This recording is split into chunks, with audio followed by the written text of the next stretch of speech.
Contract वाली बहू। नरेश की माँ अपने बेटे से मिलने दिल्ली आ रही है। इस बात का पता चलते ही नरेश के दिल में हलचल मच जाती है। नरेश अपनी माँ के स्वागत की तैयारी में लग जाता है। साथ ही उसे डर भी सताने लगता है कि उसकी माँ कहीं अपनी पुरानी जिद पर फिर से बैठ ना जाए। हे भगवान, इस बार बचा लो, अगले साल पक्का माँ की जिद पूरी कर दूंगा। तभी दरवाजे की घंटी बजती है। नरेश दरवाजा खोलता है तो सामने अपने मकान मालिक को देखकर हैरान हो जाता है, क्योंकि उनके साथ एक सुंदर सी लड़की भी थी। अब नमस्ते अंकल, कुछ काम था, मुझे बुला लेते। आपने क्यों कष्ट किया? अरे नहीं नहीं, इसमें कष्ट कैसा, मैं तो बस तुम्हें रीना से मिलवाने आया था। आज से रीना तुम्हारे साथ इसी फ्लैट में रहेगी। अंकल, कोई लड़का फ्लैटमेट नहीं है? एक अनजान लड़की के साथ रहना मेरे लिए थोड़ा अजीब होगा। देखो नरेश, मैं तुम्हें पहले भी बता चुका हूँ कि इस फ्लैट में तुम्हें किसी ना किसी के साथ एडजस्ट करना ही होगा, या फिर तुम अकेले पूरे फ्लैट का किराया दे दो, मैं किसी को नहीं रखूंगा। नरेश अपने मकान मालिक की बात सुन के रीना के साथ रहने के लिए तैयार हो जाता है, पर अंदर ही अंदर उसे ये बात खाने लगती है कि वो अपनी माँ को क्या जवाब देगा जब उसकी माँ रीना के बारे में उसे पूछेगी। दिन बीतने लगते हैं। नरेश और रीना अच्छे दोस्त भी बन जाते हैं, पर अभी भी नरेश अपनी प्रॉब्लम का सॉल्यूशन नहीं ढूंढ पाता। एक दिन नरेश बहुत परेशान सा बैठा होता है। तभी रीना उसे पूछती है, क्या हुआ नरेश, तुम काफी परेशान लग रहे हो, सब ठीक तो है ना? हाँ सब ठीक है, बस एक छोटी सी प्रॉब्लम है। वो एक्चुअली 2 दिन बाद मेरी माँ मुझसे मिलने आ रही है। अरे तो इसमें प्रॉब्लम क्या है, ये तो खुशी की बात है। हाँ रीना, बट मेरी माँ एक जिद लेकर बैठ गई है कि मैं शादी कर लूँ, पर मैं अभी इस चीज़ के लिए तैयार नहीं हूँ। ऊपर से जब वो तुम्हें देखेगी तो 100 सवाल करेगी, क्या जवाब दूंगा? अरे इसमें कोई टेंशन वाली बात नहीं है, मेरे पास ना इस प्रॉब्लम का सलूशन है, जिससे ना तुम्हें शादी करनी पड़ेगी और ना ही तुम्हारी माँ मेरे बारे में कुछ पूछेंगी। रीना की बात सुनकर नरेश सोच में डूब जाता है। वो सोचता है कि रीना खुले ख्यालों वाली लड़की है, कहीं माँ को सच बता ना दे।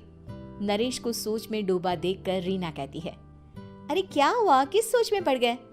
डोंट वरी, जैसा तुम सोच रहे हो ना वैसे कुछ भी नहीं है, मेरे पास एक प्लान है। मैं कुछ समझ नहीं पा रहा हूँ, कैसा प्लान? मैं समझाती हूँ। हम ना एक कॉन्ट्रैक्ट मैरिज कर लेते हैं। फिलहाल मेरे पास जॉब नहीं है, तो तुम इस रूम का किराया दे देना जब तक तुम्हारी माँ यहाँ रहेंगी, सिर्फ तब तक।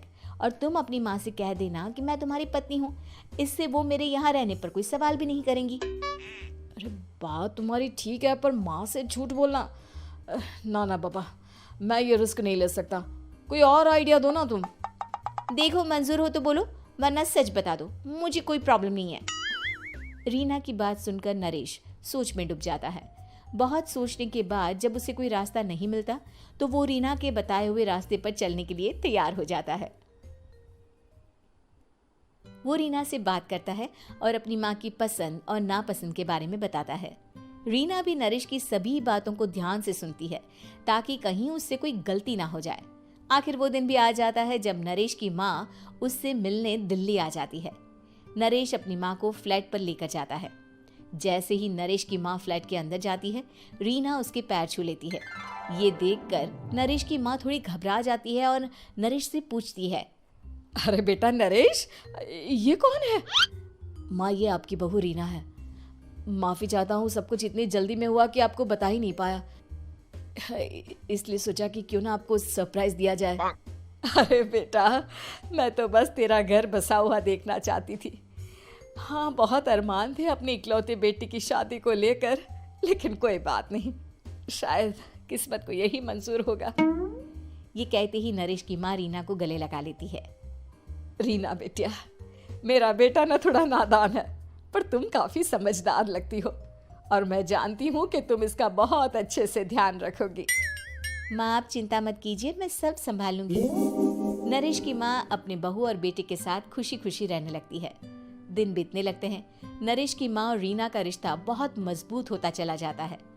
वो दोनों सारा दिन एक साथ रहती और खूब बातें करती।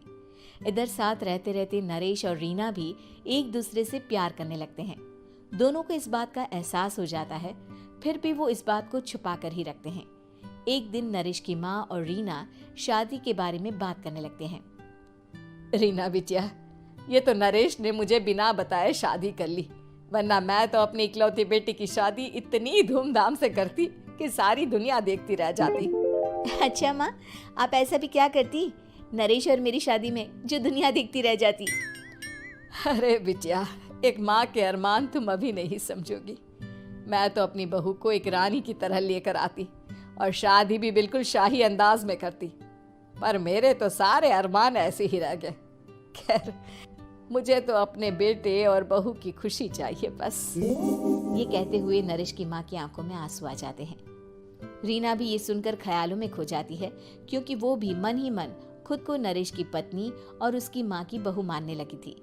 शाम को जब नरेश ऑफिस से घर आता है तो रीना खुद को रोक नहीं पाती और नरेश के सामने उसकी माँ को अपने और नरेश के रिश्ते का सारा सच बता देती है। रीना की बात सुनकर नरेश की माँ दोनों से बहुत नाराज हो जाती है और घर वापस जाने की बात करने लगती है। तुम दोनों ने मुझसे सच छुपाकर बहुत ठेस पहुंचाई है मुझे। अब तुम लोगों के साथ नहीं रहना चाहती मैं, कल ही वापस चली जाऊंगी अपने घर। माँ, मुझे माफ कर दो, ये सब मैंने रीना के कहने पर ही किया है, वरना मैं भी आपको कभी ठेस पहुंचाने के बारे में सोच भी नहीं सकता। हाँ माँ, हमने ये सिर्फ आपका दिल रखने के लिए किया, प्लीज हम दोनों को माफ कर दीजिए। तुम दोनों ने मेरे अरमानों के साथ खिलवाड़ किया है, और वैसे भी मुझे अपने बेटे के लिए एक अच्छी लड़की ढूंढनी है, इसलिए मेरा यहाँ से जाना ही बेहतर होगा। माँ की ये बात सुनकर रीना खुद को रोक नहीं पाती।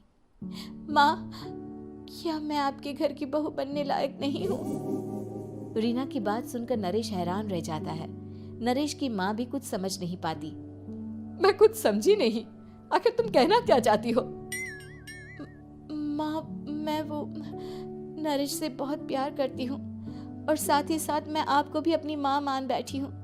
आज जब आपकी बातें सुनी तो खुद को रोक नहीं पाई, इसलिए सारा सच आपको बता दिया।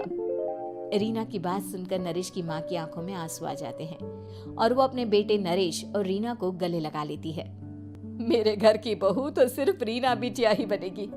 मैं आज ही तुम दोनों की शादी की तारीख निकलवा दूंगी, बस एक बार तुम्हारे घर वाले मान जाए। उसी दिन रीना के माता पिता भी उनके फ्लैट पर आ जाते हैं। दोनों परिवार आपस में बैठकर बातें करते हैं और शादी के लिए राजी हो जाते हैं। रीना भी कॉन्ट्रैक्ट फाड़ देती है और कहती है, सही मायने में मैं अब बहू बनूंगी, अब तक तो सिर्फ कॉन्ट्रैक्ट वाली बहू थी।